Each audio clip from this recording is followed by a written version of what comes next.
guys, so today I will be making a Pampas Grass leaf. I've seen these everywhere.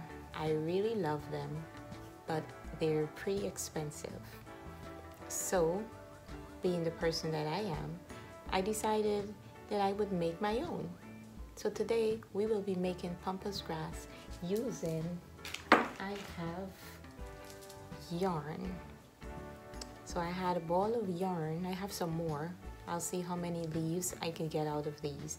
And I will also be using skewers,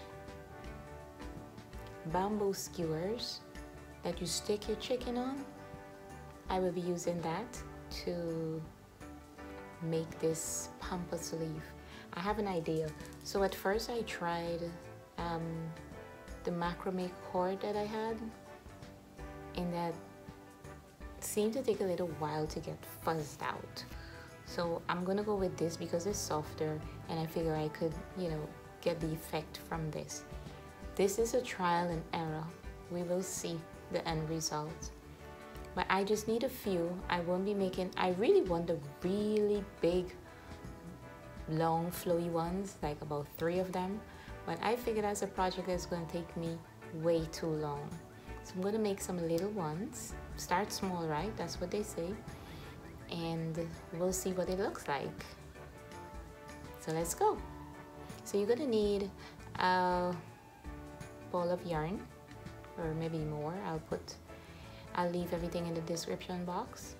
A few of these, depending on how many leaves you want, or grass stems, whatever you call them. And maybe a comb, I think that's it.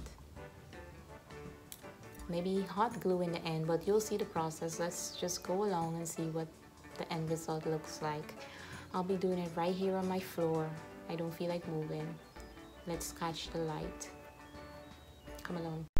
So here are a few examples of what I pulled off of Amazon, in case you didn't know what pampas leaf looked like, and that's the price.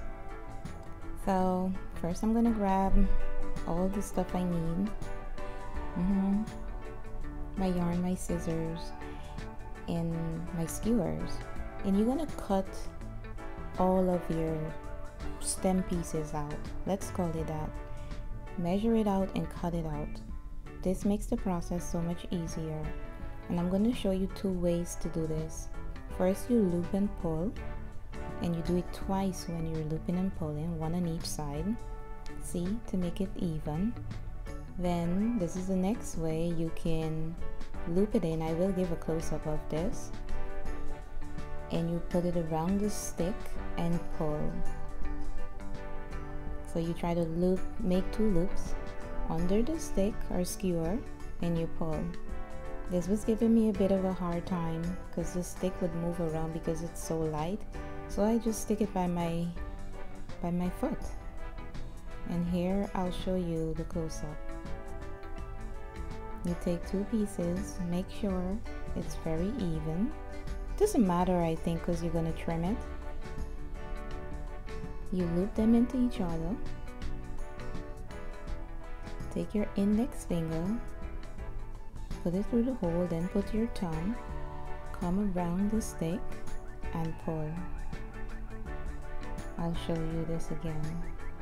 You take this 2 even pieces, make 2 loops. I'm gonna do it behind the stick this time. Loop it in, take your index and thumb, grab on the other side and pull.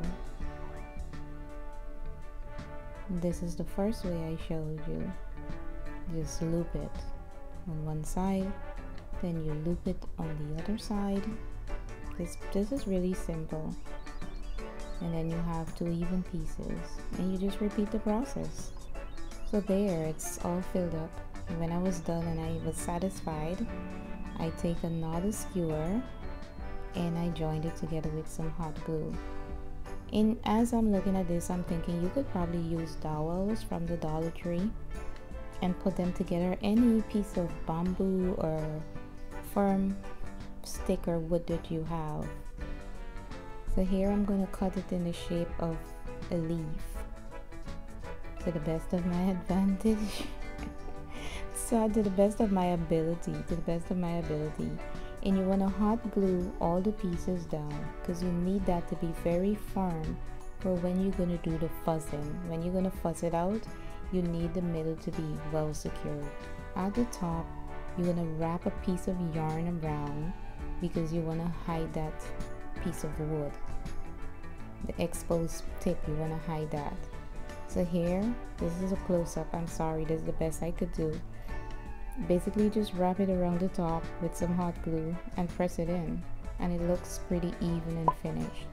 There's two ways in which you can comb it out: by pressing firmly on the middle like that and then fuzzing the ends gently, or you grab onto the middle. You don't want your pieces to be coming apart, so you want to really hold it in there, and that's what it looks like, all fuzzy and nice.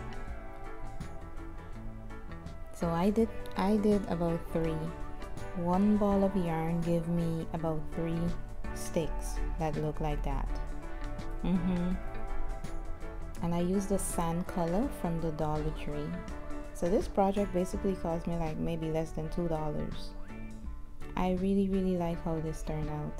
I was proud of myself. I'm even tempted to do the really big ones, but that's going to take some time because you need patience. I'm not sure where I'm going to set it. It was sitting on my coffee table. Here it's in front of my window. I love it. I really do. I'll decide where to put it later, but it's hanging out on my coffee table at the moment. If you enjoyed this DIY, please give it a thumbs up, share it with your friends, like and subscribe. Bye.